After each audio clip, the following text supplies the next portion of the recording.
I love that feeling of dominant well-being that kind of comes. I had one experience where I've been meditating a lot, and I was just in the right space, streamed the consciousness of a friend's dad that had passed away, and I felt just an overwhelming appreciation for kind of what was coming through me. And it just radiated from everywhere. We want to tell you something that most may not realize. When somebody that you care about has just made their transition, they are non-physically focused, they are pure positive energy, therefore have no resistance, they are in that very high vibration, and they're focused on you. And so when you become mutual with their thought, that's what that's all about. You were tuned in to that. Yes. Absolutely. So for days, it didn't matter what type of contrast came. I could just feel that. And think about why. Think about why that was. Well, one reason is when somebody you know dies, you just can't bring yourself to talk smack about them for a while. We're sort of kidding, but not really. At funerals and such, they say the nicest thing about people they never liked. There's something about you that makes you want, now we know in this case it was an easy thing to do. We're not even implying a little bit that you were making anything up, you can't. But there is sort of a tendency to be more ready to look for positive aspects. And your expectation about where they are, or where you think they are, causes your vibration to rise too, doesn't it? We're just wanting you to feel the sort of logic of why it would feel the way it does. So after that experience... So it lasted for days, and can you pinpoint when it stopped lasting?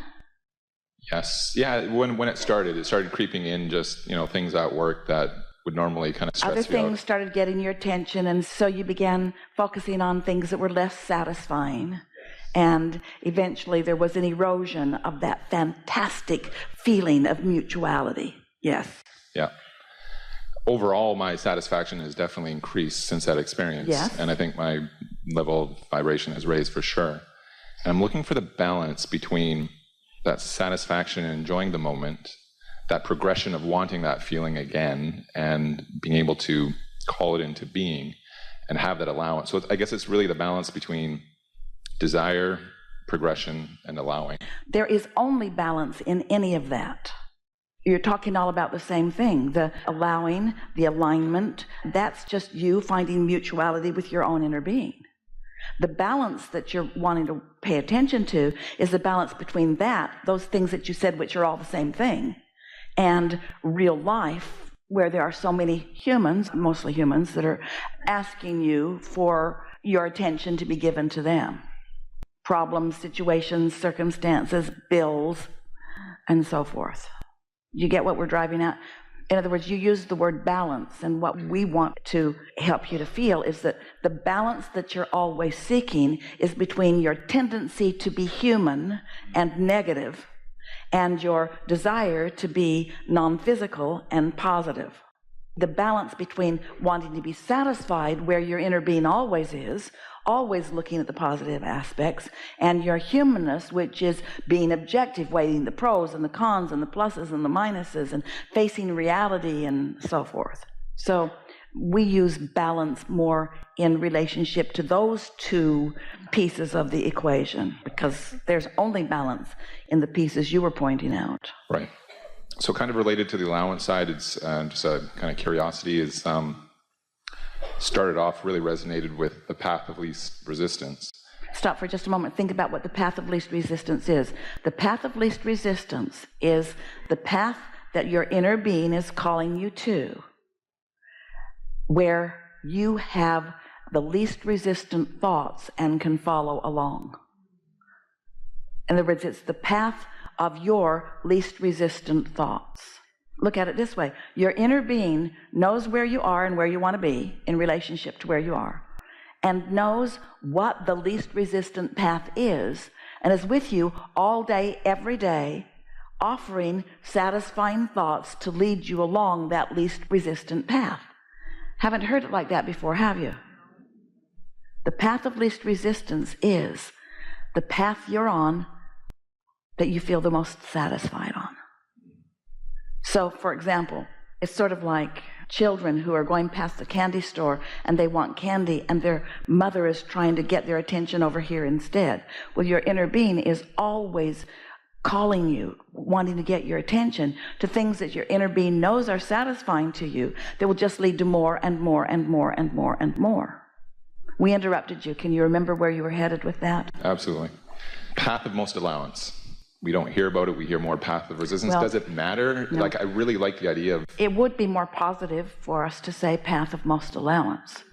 But we want to acknowledge that you do have resistance on your path and that it's okay. And that it's logical that you would.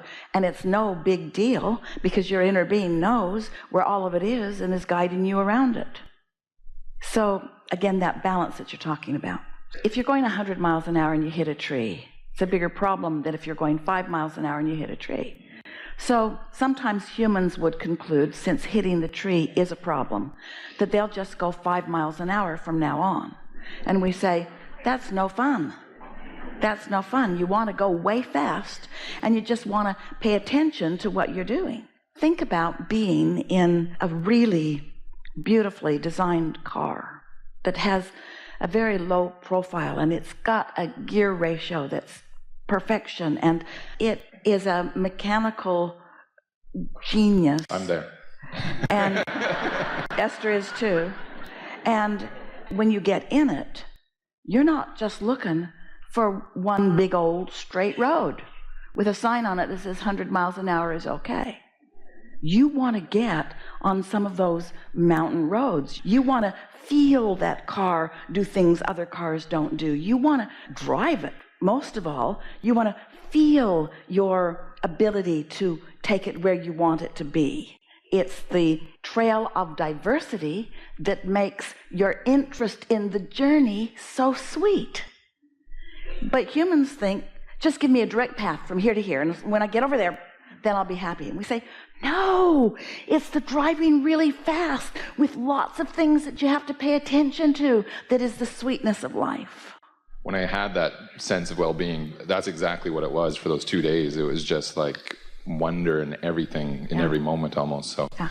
Well, you were in sync with your inner being who knows where the wonder is. And most important, here's the piece we want you to hear, knows how much magic and wonder. It's not magic, but that's a good word. You like the word. It feels sweet to you. So your inner being knows where the most magic is that you can let in. Your inner being is completely aware of the capacity that you have in every moment in time for the magic. So imagine if you're practicing being satisfied, satisfied, less and less resistance that you're introducing to the equation, so more and more momentum in that feeling of satisfaction. Can you imagine what you are queued up for your inner being to point out to you? Now, don't misunderstand us. We need to be very clear about this. Your inner being is not holding back on the magic. Your capacity to acknowledge it is what the holdup is. We are not saying, well, we could point him over there, but he's not really ready for that trip. Everything that you're asking for, a path is being highlighted for you. But sometimes you're just sort of dense. Are you talking to me, not me, right? You just don't have the ability to sharply focus and see some of those special trails that have so much potential for satisfaction. It's like you just want to stay on the main thoroughfare and go as fast as you can when there's so much in all those other places that can thrill and delight you and satisfy you even more.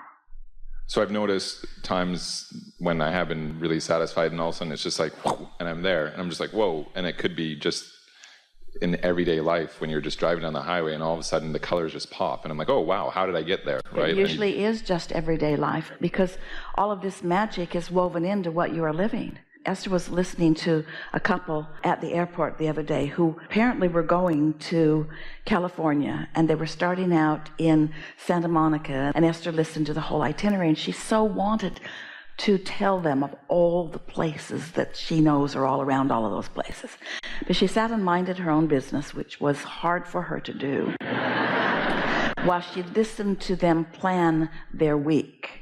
And she could feel their tension as they were trying to figure out how many miles it was from this to this and what they were going to do about that. And Esther thought, oh, wouldn't it be just the most wonderful thing if you could just show up there all refreshed and just follow your impulse to not just the places that you want to see, but to the timing of the good stuff in the places.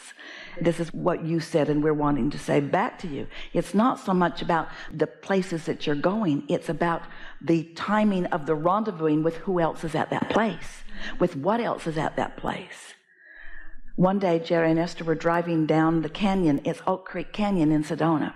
And it was October 16th, and it was about 2:40 in the afternoon, and the sun was shining through the trees, and the trees looked like they were on fire. And they had never seen anything so beautiful or magical as that drive down that canyon on that day. So they put it on their calendar, and for the next 3 years, they got a bus. They were living in Phoenix at the time, and they loaded all those who were near and dear to them on the bus on October 16th, started at the top of that canyon and drove down it for that timing, and never rendezvoused with anything close to that again. Because you can't put it on the calendar.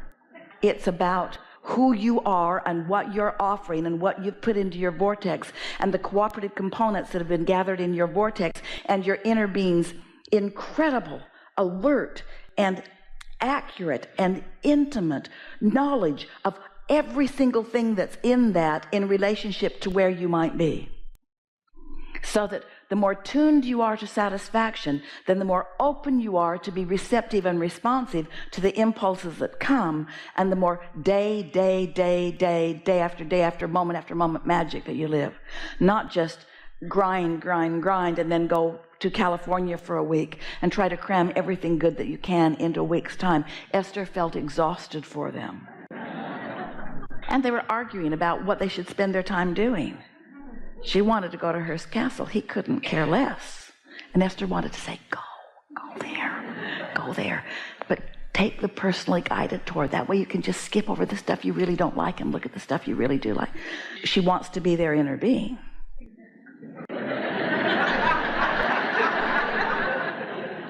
I get a really good sense for kind of that pure positive perspective energy that, you know, when somebody passes, it could be, you know, the best, most holy person, or it could be, you know, the person who steals candy from babies. When you pass over, that pure positive energy is just given to everyone. So the thing is, every moment that someone was in their physical form and they were on par with something other than who they really are, so they were experiencing maybe some of those things that you might judge as inappropriate, or that they might judge as not feeling very good when it happened. The wonderful thing about making the transition into non-physical is that all of this goes away and they immediately come here. They immediately join the vibrational frequency of who they are. And so now their view of Earth, and oh, they still have one, is through the eyes of Source.